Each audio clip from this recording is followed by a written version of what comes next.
안녕하세요. 우리 3학년 친구들 만나서 반갑습니다. 여러분과 함께 명랑하게 사회 이야기를 나누고 있는 명랑한 사회쌤 명쌤입니다. 자, 우리 친구들 이번 시간에도요. 계속해서 우리가 살아가는 곳 1단원의 이야기를 나눌 거예요. 이번 시간에는 1단원의 내용 중에서도요. 바로 요것과 관련된 이야기를 나눌 겁니다. 혹시 이게 뭔지 알아보겠어요? 119 숫자 표시를 보니까 소방서 같죠?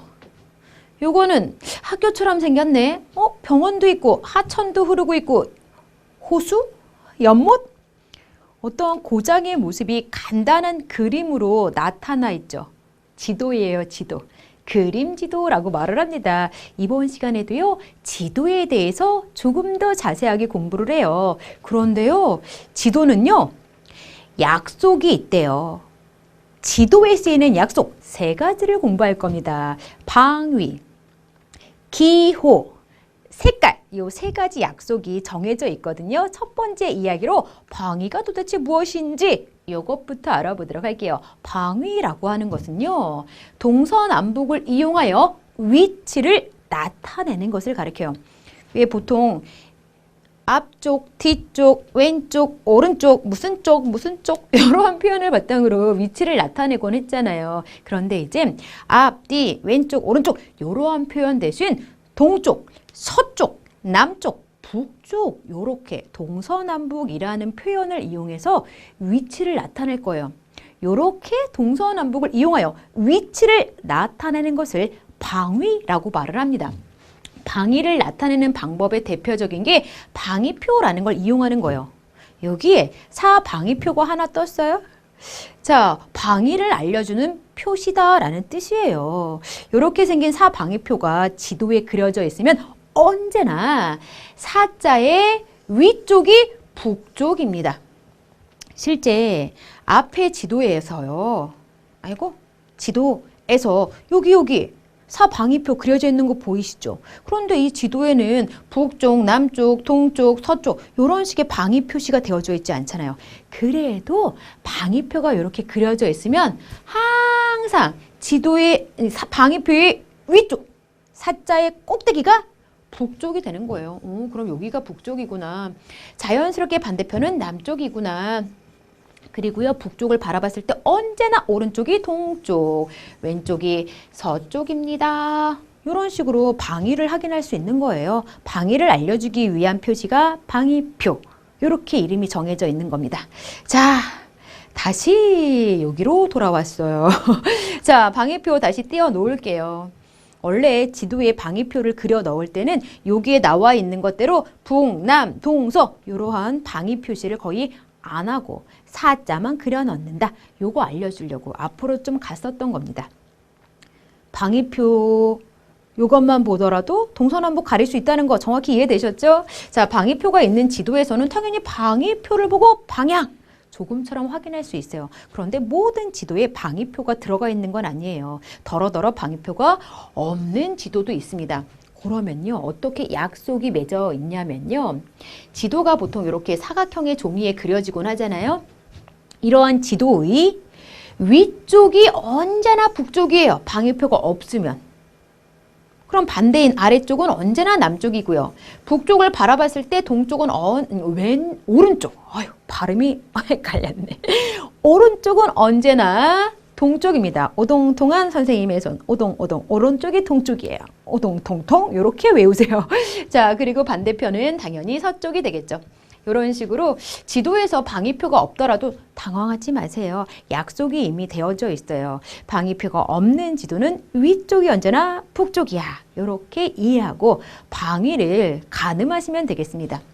자, 이러한 방위를 이용하면 뭐가 좋을까? 사람이나 건물이 향한 방향과 관계없이 위치를 나타낼 수 있어요. 왜 우리가 앞 시간에요.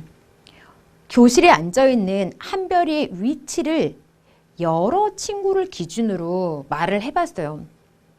누가 기준이 되면 한별이의 위치가 왼쪽이 되고 또 다른 친구가 기준이 되면 한별이의 위치가 오른쪽이 되고 앞쪽이 되고 뒤쪽이 되고 뭐야 한별이는 똑같은 자리에 앉아 있는데 왜 이렇게 앞쪽, 뒤쪽, 왼쪽, 오른쪽 위치가 바뀌는 거야? 기준에 따라 위치가 바뀌잖아요. 너무 불편한 거야. 이제 그런 불편함을 없애기 위해서 동서남북이라는 표현을 이용하여 방위라는 걸 사용하게 된 겁니다. 아직 이해가 안 가신다고요? 예를 하나 보여드리도록 할게요. 자, 주차장이 어딨지? 주차장이 어딨지? 주차장이 어디에 있는지 이제 주차장의 위치를 말하고 싶은 거예요. 자, 그런데 이 사람처럼 만약에 내가 산을 등지고 서 있어요. 산을 등지고 서 있어요. 그래 놓고 보면은 주차장이 어디에 있게 되는 거야. 자, 이렇게 서 있으면 당연히 오른손이 가리키는 이쪽이 주차장이기 때문에 어떤 사람이 산의 오른쪽에 주차장이 있어 라고 하면 이 사람은 이 방향대로 서 있기 때문에 오른쪽은 이쪽이니까 저쪽에 주차장이 있을 거야 라고 막 저쪽으로 주차장을 찾아가요. 그런데 어떤 사람은 산의 오른쪽에 주차장이 있어 라는 얘기를 들었는데 산을 어떻게 바라보면서 서 있냐면요. 이렇게 산 정상을 바라보면서 서 있는 거예요. 산의 오른쪽에 주차장이 있다고 이러한 방향으로 서 있는 사람은 산의 오른쪽에 주차장이 있습니다 라는 설명을 듣고 나서는 오른쪽은 저쪽이지 막 이쪽으로 주차장을 찾아갈 거예요. 주차장은 한 곳에 있는데 어떤 사람은 저쪽으로 주차장을 찾아가고 어떤 사람은 저쪽으로 주차장을 찾아가고 헷갈려. 그쵸? 오른쪽이다 왼쪽이다 라고 하는 건 기준에 따라서 다르게 해석될 수도 있는 표현이더라고요. 그래서 만든 게 방위라는 거예요. 앞쪽, 뒤쪽, 오른쪽, 왼쪽은 건물이나 사람이 향한 방향에 따라 달라지지만 방위라고 하는 걸 이용하면요. 사람, 건물의 방향에 관계없이 언제나 위치를 나타낼 수 있는 거예요. 방위표가 있으면 방위표를 기준으로 해서 사자의 꼭대기가 언제나 북쪽, 반대편이 언제나 남쪽 이런 식으로 방향이 정해지는 겁니다. 이해가 좀 되었을까요? 자, 그러면 이제 다음으로 넘어가서요. 선생님, 지도에 방위표가 표시되어져 있으면 사자의 꼭대기가 북쪽 알아요, 저. 지도에 방위표가 표시되어져 있지 않으면 지도의 위쪽이 북쪽 알아요. 근데 지도 없이 그냥 일상생활에서 북쪽이 어딘지 남쪽이 어딘지 궁금해요. 그런 적 없어요? 가끔 궁금해도 되지 않을까? 내가 서 있는 곳을 기준으로 북극은 도대체 어디에 있는 걸까? 북극의 방향이라도 좀 알고 싶은 적 없나요? 자, 그럴 때 이용되는 도구가 나침반이라는 도구가 되겠습니다. 이 나침반이라는 도구를 이용하면요. 북쪽이 어디인지 알 수 있어요. 왜 알 수 있냐면요. 나침반에는 바늘이 이렇게 들어가 있는데 빨간색이 칠해져 있는 바늘이 있습니다. 바로 이렇게 빨간색이 칠해져 있는 바늘이 언제나 북쪽을 가리키기 때문입니다.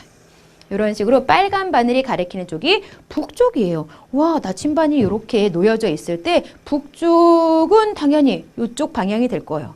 그럼 반대 방향은 자연스럽게 남쪽이 되는 겁니다. 북쪽을 바라봤을 때 오른쪽이 해가 뜨는 동쪽, 왼쪽이 해가 지는 서쪽이라는 걸 쉽게 파악할 수 있겠죠. 나침반을 이용하면 이렇게 빨간색 바늘이 가리키는 북쪽을 기준으로 동서남북 방위를 알 수 있어요. 자, 그런데 나침반을 잘 조정해야지 빨간색 바늘이 북쪽을 정확히 가리킬 수 있거든요.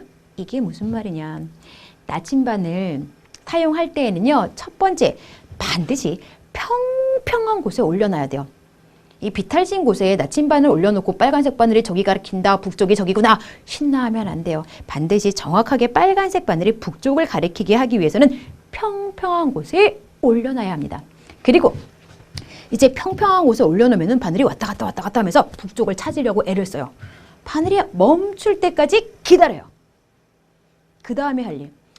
빨간색 바늘이 여기 이렇게 가리키고 있죠. 그럼 빨간색 바늘이 가리키는 쪽이 어느 쪽이라고? 북쪽. 그러면 동서남북이라는 글자를 잘 빨간색 바늘이 가리키는 쪽으로 맞춰주는 거죠. 빨간색 바늘이 북 글자를 가리키도록 나침반을 돌려주면 정말로 이쪽이 북쪽이 되는 거고 반대쪽이 남쪽. 오른쪽이 동쪽, 왼쪽이 서쪽. 나침반 가지고 있으면 내일 아침 해가 어느 쪽에서 뜰지 파악하는 것도 쉽게 할 수 있겠죠? 됐어요. 자, 나침반입니다. 자, 다음으로 우리가 공부할 내용은요. 실제로 그림 지도를 보고 동서남북 위치를 파악하는 그런 연습인데요. 자, 그림 지도가 하나 나와 있어요. 시장을 기준으로 해서 동서남북에 어떠한 것들이 있는지 파악을 해볼게요. 시장을 기준으로 하자고요. 시장의 동쪽, 시장의 서쪽, 시장의 남쪽, 시장의 북쪽에 뭐가 있는지 파악하려는 거예요. 근데 여기에 착하게도 방위표가 그려져 있습니다. 와, 방위표가 그려져 있으니까 서자의 꼭대기인 요쪽이 북쪽을 가리키는 거고요. 반대편은 남쪽, 오른쪽은 동쪽, 왼쪽이 서쪽이구나. 동서남북 이렇게 적어 놓으셔요. 헷갈리지 않게. 이렇게 봤을 때 시장에서 동쪽으로 가면 우리가 동동동 떠다니고 있는 공원이 보이죠. 그리고 시장에서 남쪽 방향을 바라보면 태극기가 펄럭이고 있는 학교가 보이죠. 그리고 시장에서 서쪽을 보게 되면은 이렇게 십자가 표시가 그려져 있는 병원이 있습니다.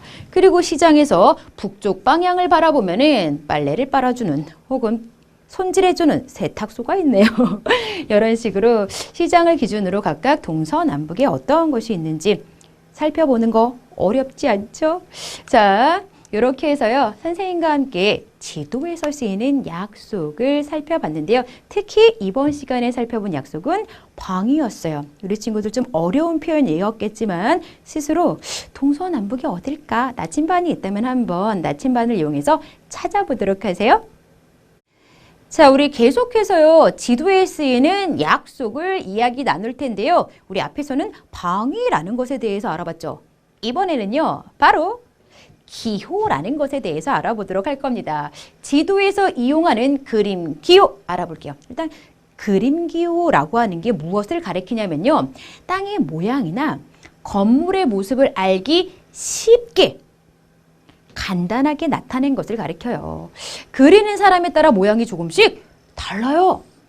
이게 무엇을 가리키는지는 예를 통해서 선생님이 조금 있다가 설명해 드릴 테니까 지금은 그냥 여기에 나와 있는 내용을 익히는 게 좋을 것 같아요.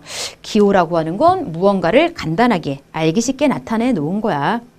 근데 그리는 사람에 따라서 모양이 달라지기도 한데 이러한 그림 기호를 이용하는 까닭은 말 그대로 간단하게 나타낼 수 있으니까 알기 쉽게 나타낸 것이 그림 기호라고요? 그 이야기는 기호를 이용하면 누구나 쉽게 알 수 있기 때문이죠. 그리고 지도를 그릴 때 실제 모습을 그대로 지도에 옮겨 넣으려고 하면은 너무 복잡해져요. 그리는 사람도 힘들고 실제 모습으로 지도를 그렸을 경우에는 지도를 보는 사람도 왜 이렇게 복잡하냐 이런 느낌을 받을 거예요. 그 이야기는 실제 모습을 그대로 나타내려면 어렵기 때문이다. 실제 모습을 그대로 나타내는 것보다 간단하게 알아보기 쉽게 기호로 나타내는 게 지도를 보는 사람도 쉽게 지도에 담긴 내용이 무엇인지 알 수 있기 때문이다. 자, 그림 기호를 만들 때에는요, 당연히 내가 그린 그림 기호가 어떤 건물을 나타내는 기호인지, 무엇을 나타내는 기호인지 남들이 알아볼 수 있도록 그려야 돼요. 그러기 위해서는 건물의 생김새라든지 특징 등을 생각하여 남들이 알아볼 수 있도록 알아보기 쉽게 그려야 합니다. 만들어야 합니다. 요거를요, 선생님이 예를 통해서 이해시켜 드릴게요. 자, 우체국, 실물은 요래요. 이러한 실제 모습을 어떻게 간단한 지도에 옮겨서 똑같이 그리겠습니까? 이거는 화가도 힘들어.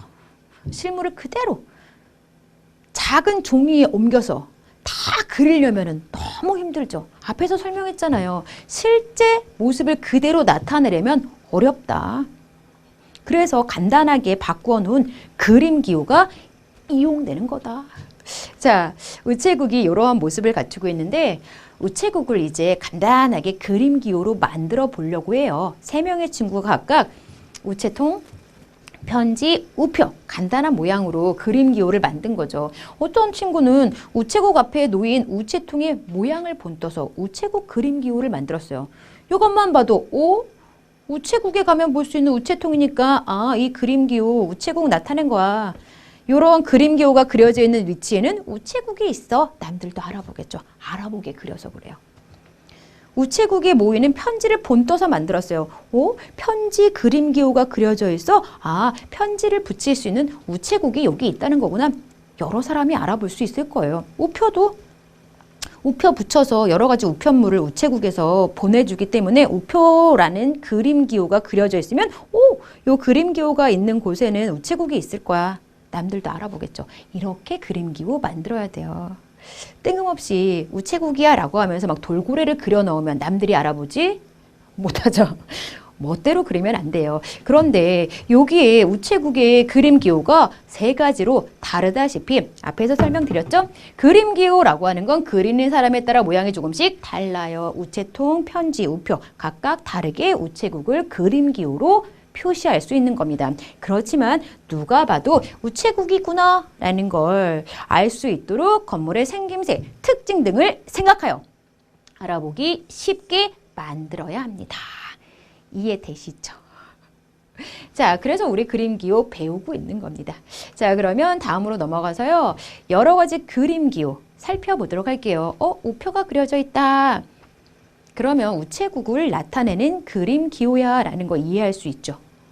도서관 같은 경우는 주로 책을 보기 위해서 많은 사람들이 찾아가는 그러한 장소이기 때문에 책을 건물 안에 그려 넣으면 이 건물은 책을 볼 수 있는 도서관이겠다. 이런 걸 사람들이 알 수 있을 거예요. 요거. P라는 글자와 더불어서 뭔가 삐뽀 울리고 있죠? 사이렌 울린다라는 표현 들어보셨죠? 왜 경찰차가 출동할 때 삐용삐용인가? 이런 식으로 소리 내면서 반짝반짝 불빛도 이렇게 비치면서 출동하는 거 아시잖아요. 그러한 특징을 이런 식의 그림 기호로 표현한 거죠. 경찰차의 지붕에 있는 경광등의 모습을 경찰서의 그림 기호로 만든 겁니다. 그리고 청진기잖아. 청진기 진찰할 때 병원에서 의사들이 쓰는 거잖아.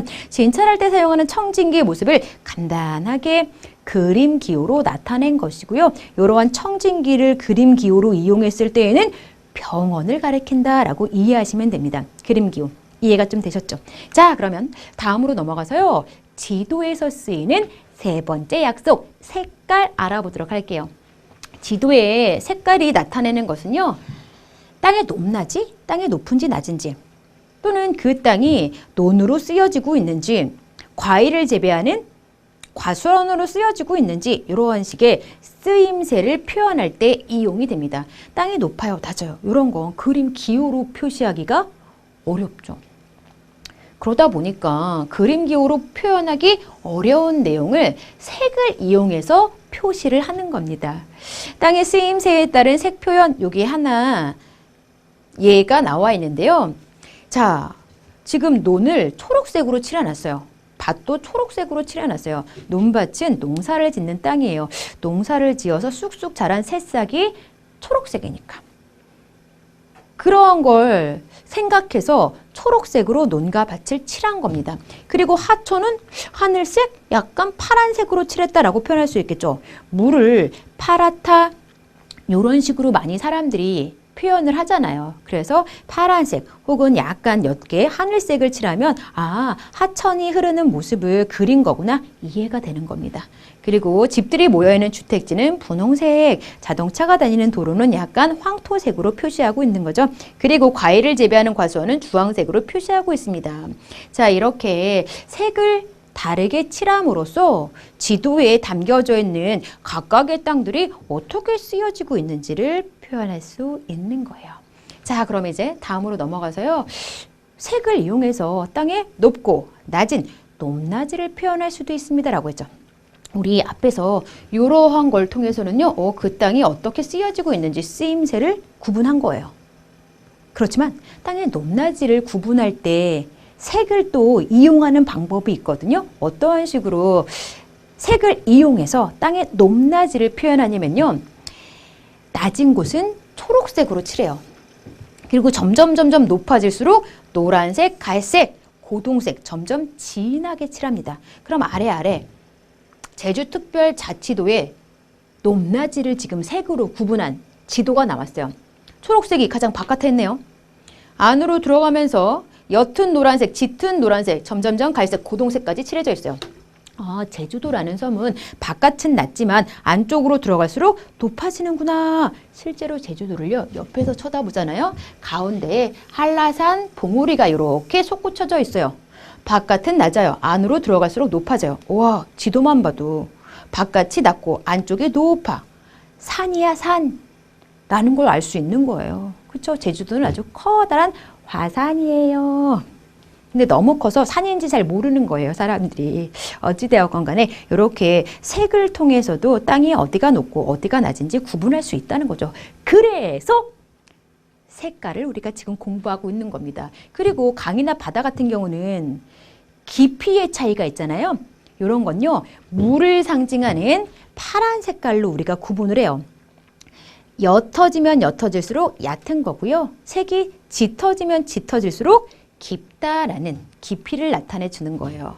깊을수록 파란색이 진해진다. 아, 제주도 주변에 있는 바다의 깊이를 보면은 섬 가까이는 좀 얕지만 점점 멀어질수록 바다의 깊이가 점점점 깊어지는구나 라는 걸 알 수 있어요. 이런 식으로 땅의 높낮이, 바다, 강의 깊이까지를 색으로 쉽게 표현할 수 있다는 거 이해가 되셨죠? 자, 이렇게 해서요, 지도에서 색깔이 어떻게 쓰여지는 것까지 공부를 했습니다. 우리 친구들, 지도에서 쓰이는 약속, 우리가 새롭게요, 그림 기호와 색깔 공부했다는 거 잘 정리해 두도록 하세요. 안녕하세요. 우리 3학년 친구들 만나서 반갑습니다. 여러분의 명랑한 사회쌤, 명쌤입니다. 자, 우리 친구들 앞 시간에요, 지도에서 쓰이는 약속, 방위, 그림 기호, 색깔 세 가지 공부했죠? 이번에 한 번 더 지도에 쓰이는 약속 공부를 할 거예요. 아직 조금 더 공부해야 될 내용이 남아 있어요. 그것이 무엇이냐? 기호라는 겁니다. 왜 앞 시간에는 그림 기호라는 표현으로 간단한 모양으로 건물의 모습을 나타낸 그런 거 공부했죠?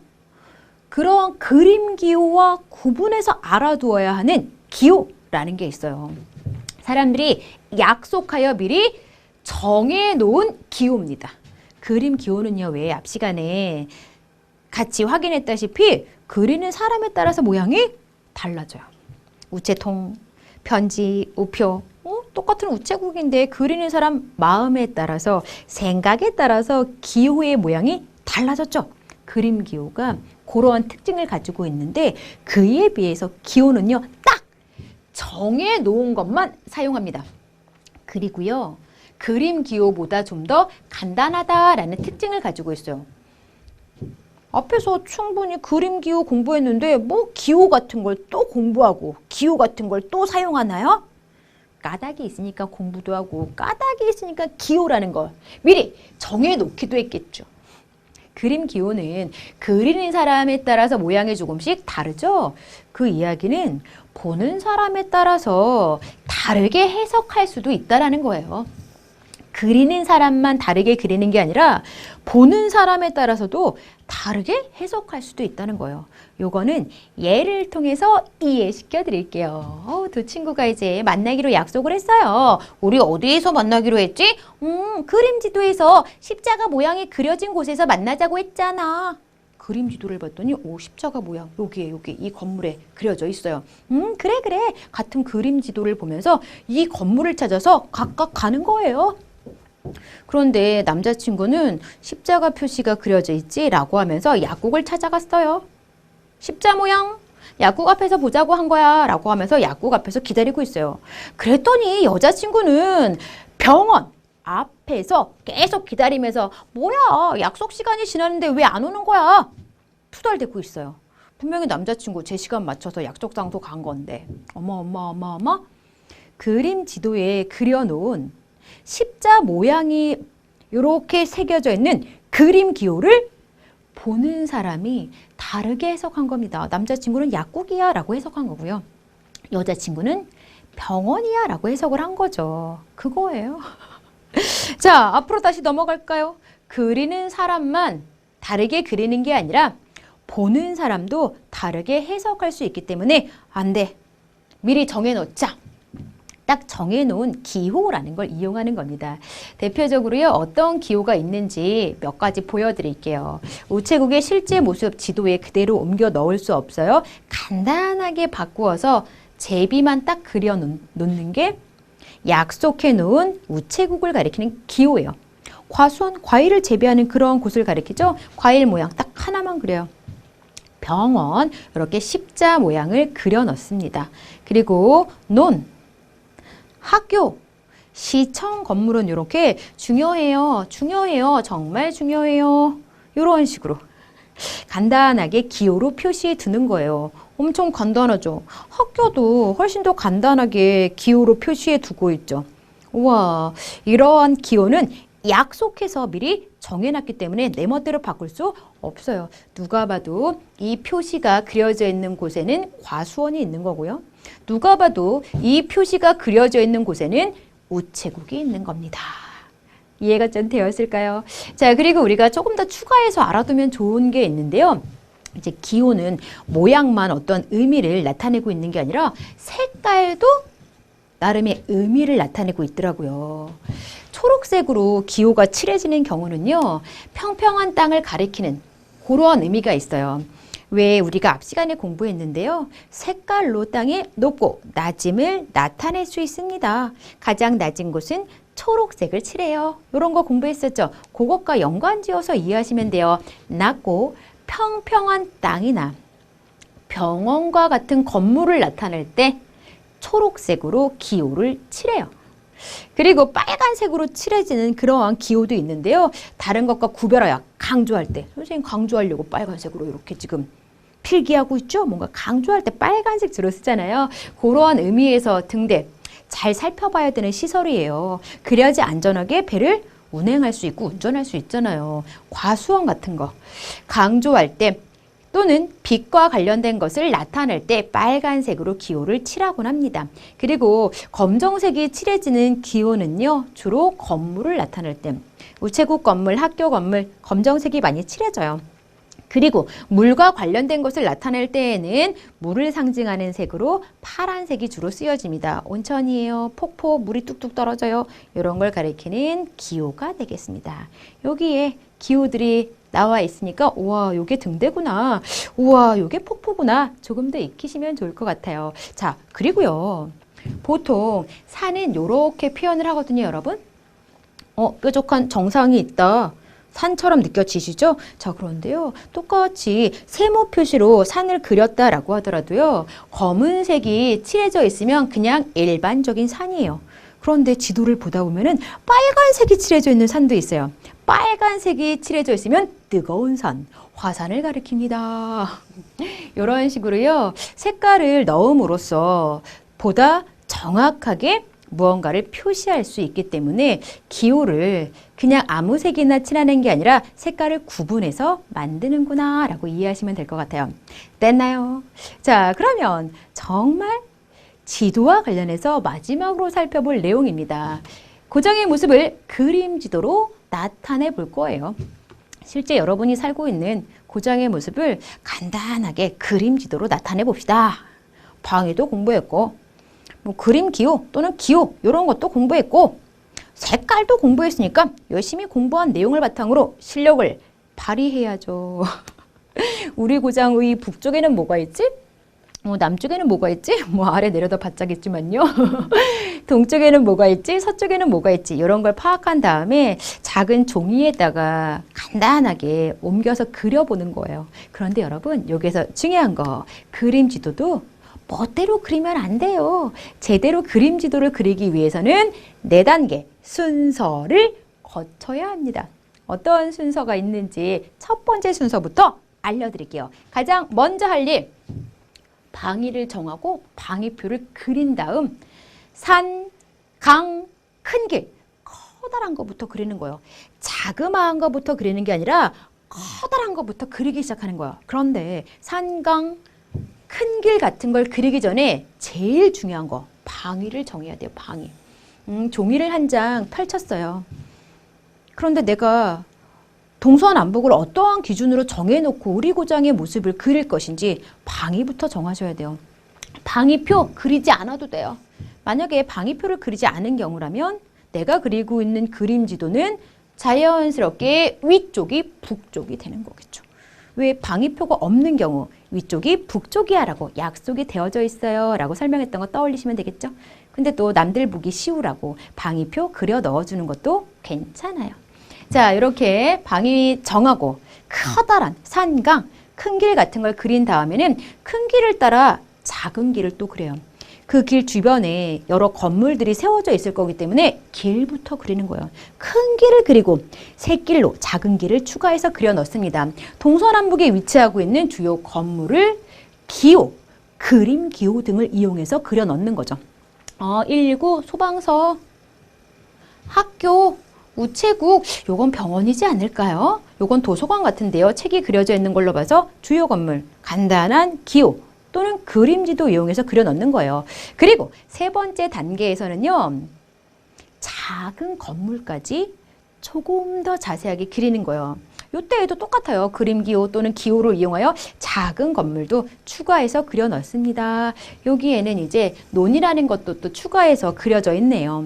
그리고 마지막 색깔을 칠하면 좀 더 내가 나타내고자 했던 게 무엇인지 남들이 알아볼 때 도움이 될 거거든요. 우와, 여기 물결로 그려놓은 게 파란색을 칠해놓고 나니까 하천이라는 게 좀 더 뚜렷하게 표현되고 있죠. 이렇게 하천. 여기 산 봉우리가 있었던 걸로 봐서 산인 것 같았는데 초록색을 칠해 놓으니까 나무들이 우거져 있는 산이라는 게 좀 더 뚜렷해졌죠. 이런 식으로 마지막에는요. 알맞은 색을 선택해서 색을 칠하면서 마무리하면 되겠습니다. 그림지도 그리는 4단계 순서. 첫 번째, 방위를 정합니다. 커다란 길을 그려요. 두 번째, 작은 길 그리고요. 굵직굵직 주요 건물 그립니다. 세 번째, 작은 건물들도 그려요. 작은 건물 그대로 옮겨서 그리면 너무 복잡하고 힘들어요. 그림 기호, 기호 등을 이용하여 간단하게 그려요. 마지막으로는 색을 칠해요. 그림지도 완성. 4단계 순서 잘 이해가 되었을까요? 요거를요 정확히 알고 싶잖아요. 직접 그리는 게 최고의 방법입니다. 여러분이 실력을 팍팍 발휘해서 여러분의 고장을 그림지도로 나타내 보세요. 외울 필요가 없어. 그림지도를 직접 그려봐야지 순서가 자연스럽게 몸에 배어집니다. 자, 이렇게 해서요. 지도와 관련된 이야기를 모두 확인을 했습니다. 우리 친구들 그림지도 그려보는 거 잊지 마세요.